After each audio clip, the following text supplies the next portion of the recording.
Hello, good evening. It's News Hour on GBC24 and GTV. My name is Shirley Annan. The presidential candidate of the National Democratic Party, NDP, Nana Kunedu Agyemang-Rawlings, has assured the electorate that if elected, she would work hard to reduce poverty and also create opportunities for all Ghanaians, with special focus on women and children. Addressing party faithful at Ashalaja and Hobo in the Amasaman municipality of the Greater Accra region, Nana Kunedu Agyemang-Rawlings said women constitute the bulk of the population, and if they are empowered, it will help in accelerating Ghana's development. The campaign trail of the National Democratic Party (NDP) has begun after it was caught in the web of series of lawsuits filed against the Electoral Commission by disqualified presidential candidates contesting for the December 7 elections for barely 6 weeks. At Ashalaja in the Amasaman municipality, ardent supporters of the National Democratic Party welcomed the presidential candidate of the party, Nana Kunedu Agyemang-Rawlings.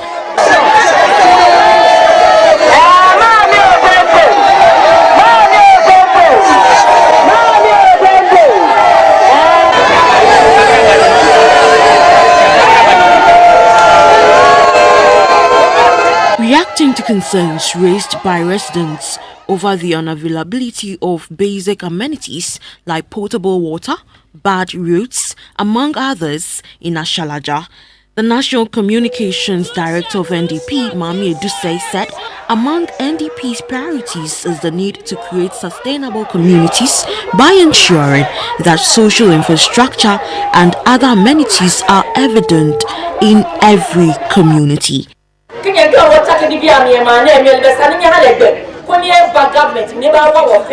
The running mate of NDP, Mr. Kojo Mensah Sosu, reminded electors of the party's position on the ballot sheet, which is number 2, and asked them to vote for the NDP during polls on 7th December.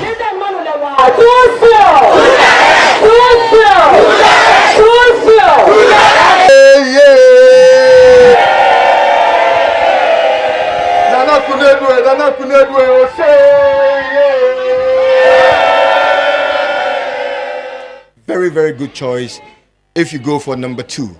Too sure. Too sure. Too sure.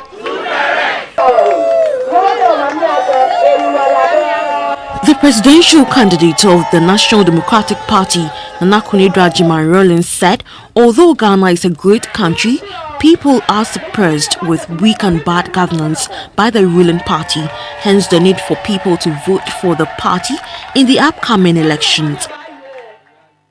You tickle yourself and you laugh when you know Ghanaians are suffering, Ghanaians are crying, Ghanaians are not able to sleep in their homes without fear. Enough, okay, was small and a kind. Nika was small and a kind. Best and it's okay, Moabami. Man, and man, your friend saying, Constitution, come on, Ebo Mode, a chakiole. NDC, Eba ye 8 years. Wagana be okay,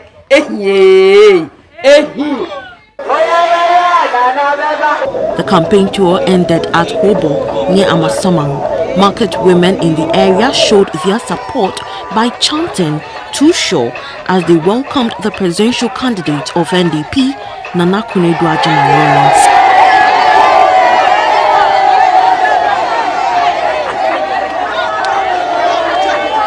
The National Democratic Party (NDP) says it has gained its grounds and is ready for change come December 7. For GBC24, Ofeyiwa Dakon reporting. President John Mahama has reiterated some of the projects he intends doing in Tema if he gets a second term. Among them are conversion of the runabout at the Tema end of the Accra-Tema motorway into a flyover, a 1 billion Ghana cedi investment in the port expansion project, which is ongoing, and addition of 1 lane each to the opposite sides of the motorway. He spoke to rallies at Tema Communities 1, 2 and 9, as well as Boom in the Greater Accra region. Napoleon Atukito reports. President John Mahama was accompanied to Kpong by the Greater Accra Regional Minister Nilayi Afotagbo, the Greater Accra Regional Chairman of the NDC, Mr. Adikoka, and the former Chief Executive of the National Health Insurance Authority, Mr. Sylvester Mensah. The President and his entourage first paid a courtesy call on the chiefs of Kpong to announce their mission and to seek their blessings. Kpong Katamanso constituency is an NDC seat and the party hopes to retain it in this year's elections. In the backyard of the community is the Free Zone Industrial Enclave, which continues to grow in density.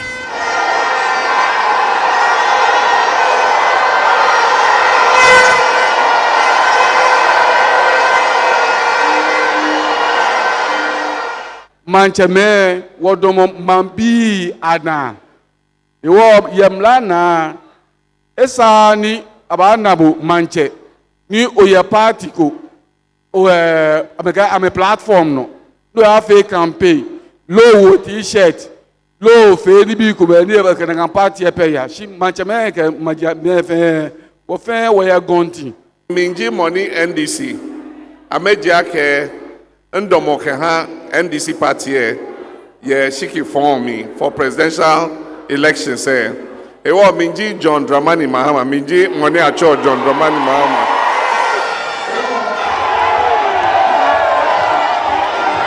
President John Mahama then moved to Tema Community 1 to address a rally. It was a hot race between the parliamentary candidates of the leading political parties in the 2012 elections. The NDC candidate Kempis Ofosuware could not rest in the Tema East seat as he lost by just 3 votes to the winner. By and large, analysts saw his performance as impressive, as that represented an increase in NDC's votes in the constituency where the parliamentary seat has eluded the party. President Mahama said Tema is an important part of his transformational agenda, in which the Tema port will be turned into the biggest in West and Central Africa.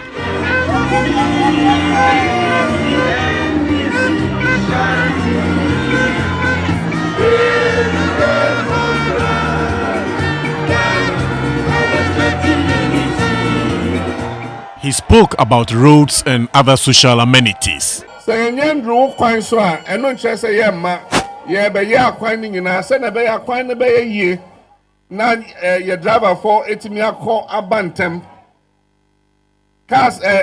ni bebre. Every amphibia just almost a ball joint. Amphibia just almost a shock absorber. Madam for taxi driver back home. Okay, me also man penny me that say. I say me taxi be 2 years ni me say shock absorber. Also car na 90 year. He had interacted with traders at Community 9 Market before turning attention to Community 2. There was a burst of crowd when he arrived at rally grounds in Community 2. The NDC is yet to win a seat in Tema. Will it be this year 2016? December 7 will tell. Napoleon Atukitu reporting. Vice President Kwesi Emisa Arthur says government remains committed in providing infrastructural development to rural communities across the country to curb the rural-urban drift. He was speaking at a Debra of Chiefs and People of Somanya as part of their annual Kloyosiplimi Festival. The chiefs hailed government for connecting communities onto the national grid and improving the road network and access to potable water. A report by Sarah Ofuri. Kloyosiklemi is the main festival celebrated after Dipo by the people of Yilo Krobo traditional area in the eastern region. It commemorates the forceful ejection of the people from the mountains during the colonial era. Natives of the land pay homage to the gods, clean up the town, hold derbas, and make merry as part of activities lined up for the festival. This year's celebration, being in an election year, seeks to promote development in unity. The acting president of the Yilo Krobo Traditional Council, Osayem Tete Odoko Tume, entreated the people to pursue peace in all their endeavors in order not to derail development. He expressed his gratitude to government for improved infrastructure in the town. He called for the speedy construction of the University of Environment and Sustainable Development in Somanya. When it comes to development, we must admit that the people of Yilo Krobo have also got a share of the national cake.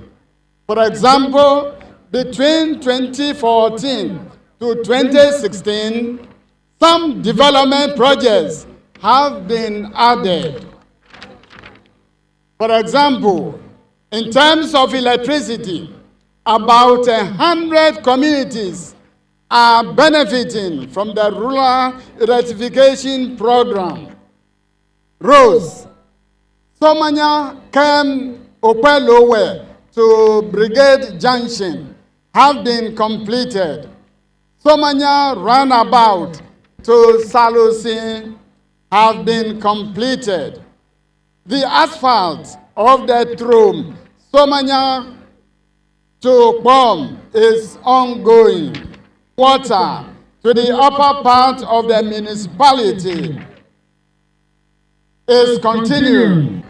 The university, we are happy with the preparations being made for the establishment of the University of Environment and Sustainable Development in Somanya. Vice President Kwesi Emisatha disclosed that President John Mahama will by the end of the year cut sod for the construction of the university. Infrastructure is so important for the peace and development of the country that we as a government have decided that it is the thing to provide that will allow the private sector also to thrive. So we are improving development, improving infrastructure in order that our people will also benefit from greater prosperity. Our development agenda is to reduce the inequality between rural and urban people so that rural people do not have to come to urban communities in order to have a good life. By doing that, by reducing rural poverty, by increasing the prosperity of rural areas, we also will be contributing to reducing the crimes in urban areas which result from rural people coming with no jobs. Vice President Emisatha presented 10,000 cedis cash donation in addition to 10 cartons of water, assorted alcoholic and soft drinks to the Traditional Council and its people. Sarah Fori, GBC24, Somanya. The presidential candidate of the New Patriotic Party, Nana Akufo-Addo, says if elected, the law will be no respecter of persons under his government. The rule of law would be applied to all wrongdoers. On day 2 of his campaign tour of the Bunafu region, Nana Akufo-Addo called on Ghanaians to vote massively for the NPP for better leadership.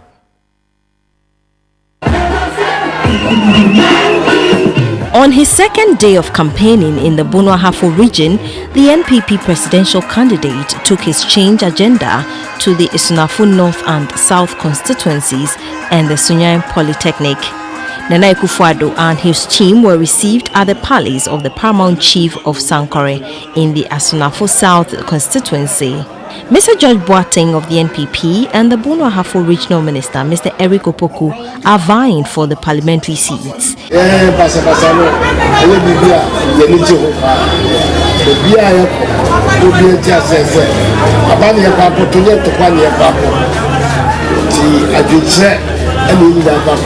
And Akufo-Addo expressed worry that perpetrators of a reported violence in the area, which led to the destruction of some equipment of the Electoral Commission, have not been brought to book. Nana Akufo-Addo made a whistle stop at Kwapong, after which he visited the palace of Nana Kwekuatache at Kukum. Nana Addo addressed a rally afterwards. In the Isunafu North constituency, the team visited the paramount chiefs of Mim and Gosu traditional areas before addressing rallies. The team re-emphasized the possibility of the one district, one factory agenda. Hundreds of students were at the forecourt of the Sunyaim Polytechnic to get the NPP's change message. A leading member of the NPP, Mr. Alan Tremanting, said the One District, One Factory agenda is a great idea that will curb rural-urban migration. I will encourage you to listen to the messages of all the parties. If you listen to the message that Nana Rudauka is carrying around the country, he is telling the people of Ghana that if you make him the next president, he has a formula, he has a plan that will bring jobs to the people of this country. Nana Addo said when the NPP was in office, it was able to pay teacher and nursing training allowances. Different aspects of our lives have all deteriorated under Bahama's watch. 4 more years and our country will be on its knees. That is why I'm saying to you that your future is now.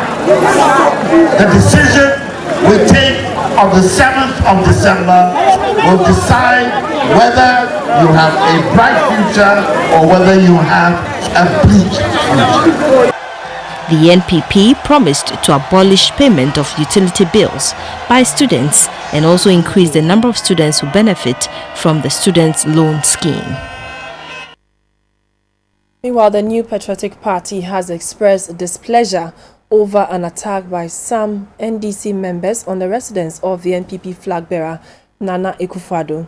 The party alleges that on Sunday morning, some members of the NDC party, while on a health walk through the Ring Road Central, started throwing stones into Nana Akufo-Addo's Nima residence when they got closer to the house.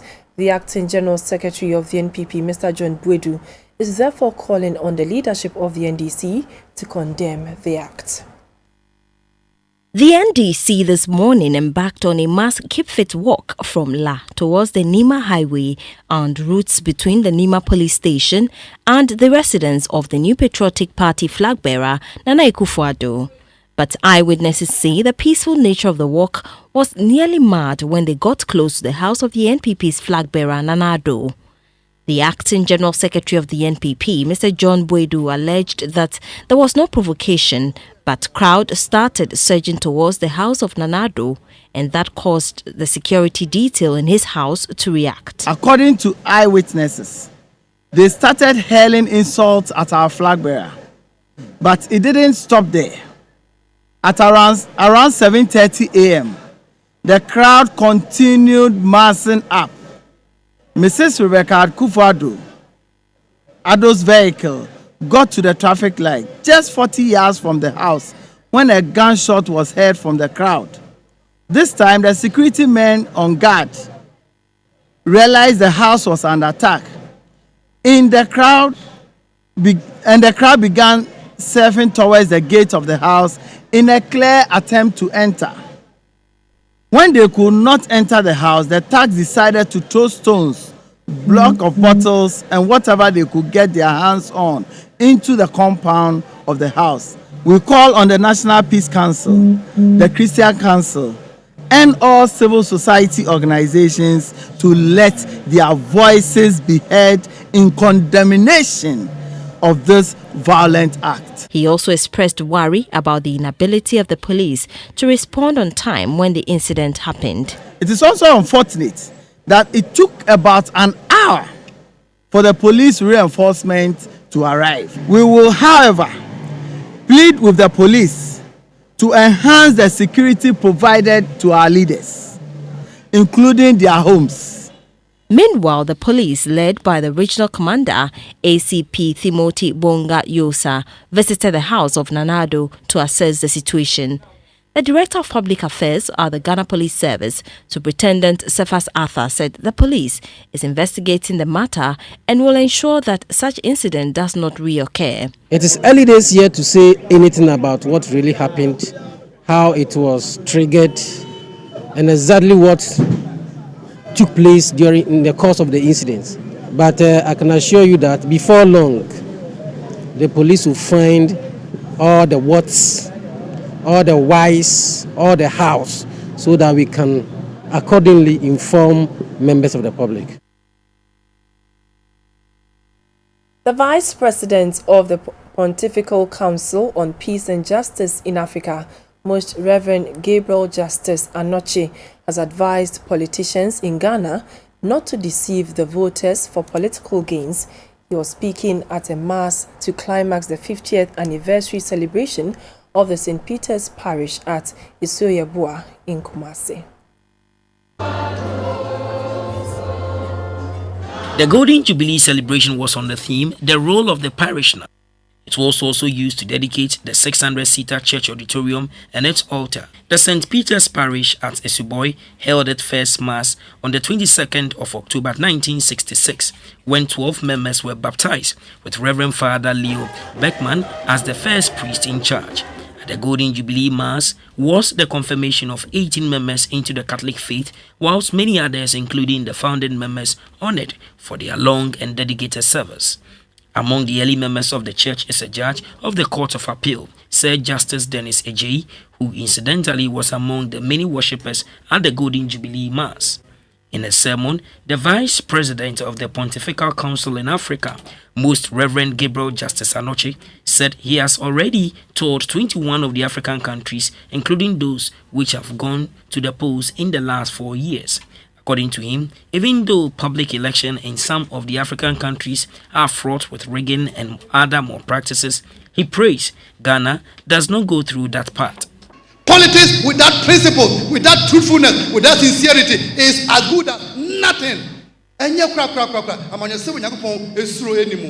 He was not happy about the increasing menace of illegal gold mining by both citizens and expatriates, culminating in the collapse of Anglo-Gold Obuasi mines, for which about 2/3 of the nearly 15,000 workers have been retrenched, whilst the natural environment is being destroyed without concern for future generations. He asked members of St. Peter's Parish to see their temple as a place of hope.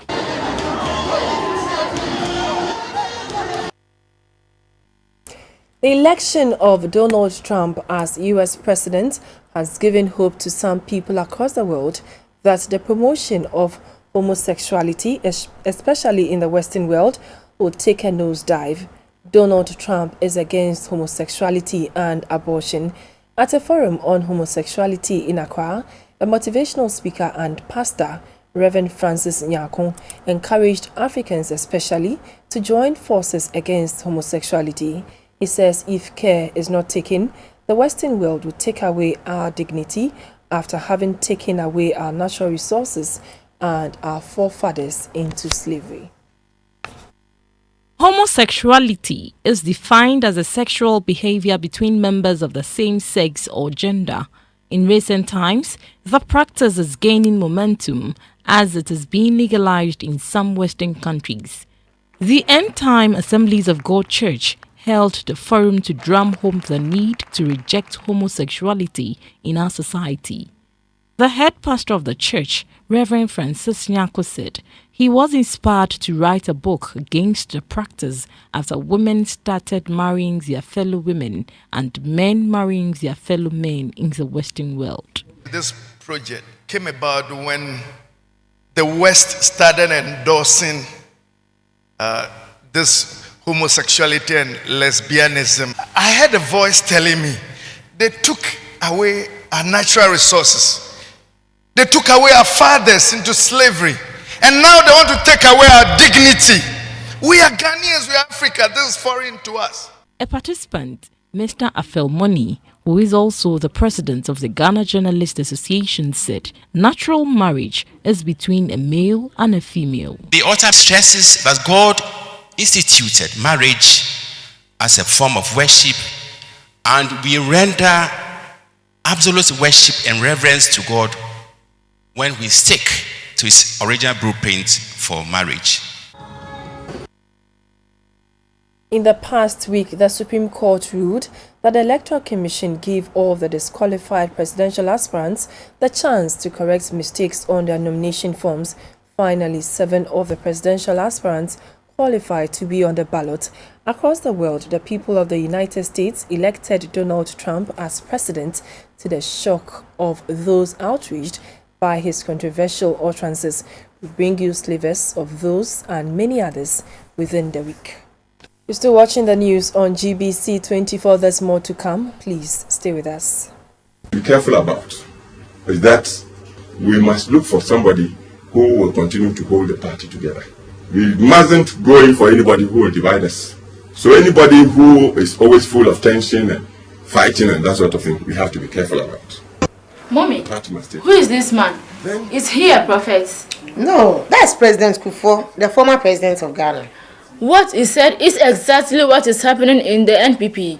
Under the leadership of Opana, there is warmongering, divisiveness, intolerance, acid bath, and so on. You are right, my daughter. That is why I suggest we vote for a unifier, God-fearing, tried and tested person who has foresight. I see. Vote for John Mahama. Vote for NDC. NDC, changing lives, transforming Ghana.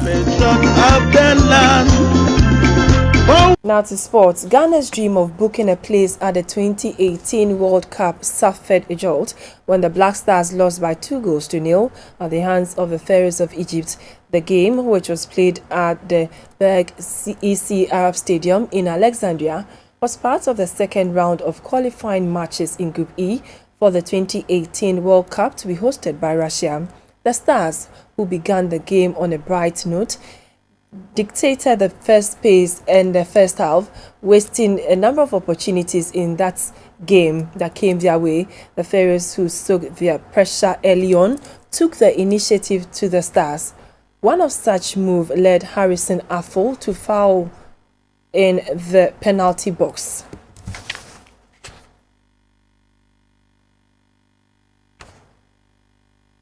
And now to some entertainment news. Imagine being at a place where there's a continuous praise and worship service for 5 days. This was what took place at the auditorium of Lagos Rema Community Assembly behind Trade Fair in Accra. The atmosphere was not only electrifying but also awesome.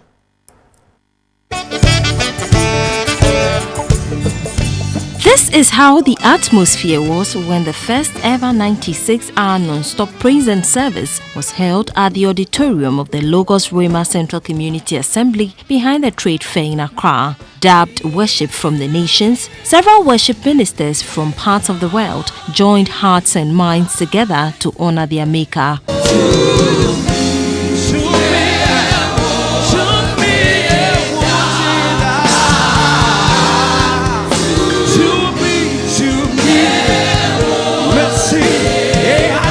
The chief servant of the Lagos Rema Foundation for Leadership Resource Development, Dr. Abubakar, explains that praise and worship is very essential for the well-being of the country. He said Ghana is at a critical point where challenges and tensions have saturated certain spots of the country, hence the move to intercede on behalf of Ghana. We are more or less joining the heavenly host to now worship God. Now they do it 24/7, non-stop, according to Revelation chapter 4 verse 8 and many other scriptures. But we are doing it only for 1 week. The instrumentals was one of a kind.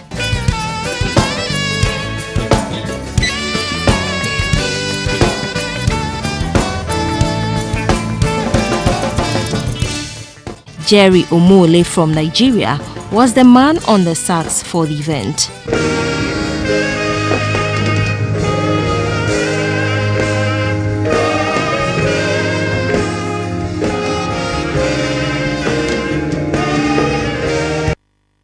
Thank you for watching. The news. Talking Point is next.